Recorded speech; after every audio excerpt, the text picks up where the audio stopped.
Dans cette société où désormais tout ou presque est interdit au clown, vous verrez, la tentative de suicide sera demain punie de mort. Malgré tous les efforts citoyens qu'il a fournis, notamment avec Choananas, notre ami franco-négro antisioniste d'origine camerounaise Dieudonné n'ira pas en prison. Mais ça, on lui refuse. Et dire, mes frères, qu'il y en a encore parmi nous qui osent jeter le discrédit sur cette grande et noble institution qu'est l'autorité judiciaire de la nation. Alors que partout se vit cette bassesse immonde qui consiste à affirmer vilement que la relaxe en France est le privilège du blanc, de l'arien, et qu'à l'inverse, lorsque l'accusé est noir, il est sûr et certain de goûter aux joies de l'incarcération. La justice du pays, des droits de l'homme, continue de refuser l'accès à ces Français qui est, je le rappelle, d'origine camerounaise. Ce qui est déjà répréhensible en soi, n'est-ce pas? En effet, d'une, se demande pour venir me voir, et d'autres, on était refusé. Pareil quand il a voulu que ce soit les parents de sa fille.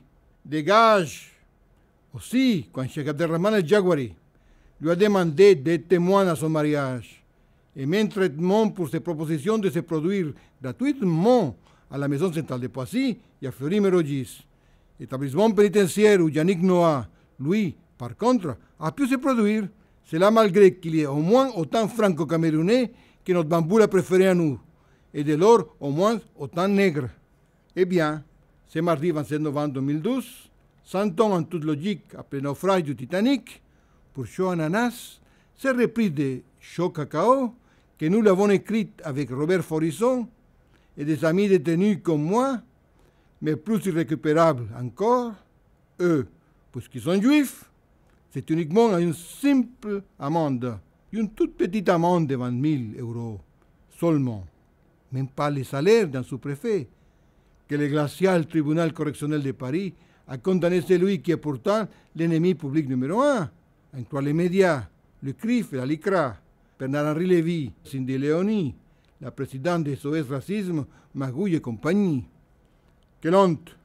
Face à un tel laxisme, camarades, nous devions de réagir. C'est la raison pour laquelle j'ai personnellement recruté Germain Geff Nekohen, le père légal de Zohra Dati, avec pour mission d'écrire sous ma direction et toujours en collaboration avec Philippe Fonsi Freddy Ben Abitbol, Laurent Lévy, Samuel Lamy et Affaires étrangères et dites Cheikh Abderrahmane El-Jaguari, des textes qui garantissent à 100% au peuple français que cette fois justice sera enfin rendue, que la bête en monde croupira en prison. Il s'agit essentiellement, évidemment, de reprises des plus grands succès de ces chanteurs illustres lui aussi, mais avec qui je n'ai jamais été paxé dans la préfecture de Gare, ni ailleurs. Bien que nous soyons lui et moi, et dont l'un pour l'autre, des homonymes. Carlos. Los enfants de la patrie, le jour de foire est arrivé. Sous les jours du lobbysionniste, la quenelle permanente est glissée. La quenelle permanente est glissée. N'entends-tu pas chaque campagne mentir tous les politiciens? Ils vomissent leur baratin et après ils se mettent dans les fouilles. Réveille-toi citoyen, boycotte les élections.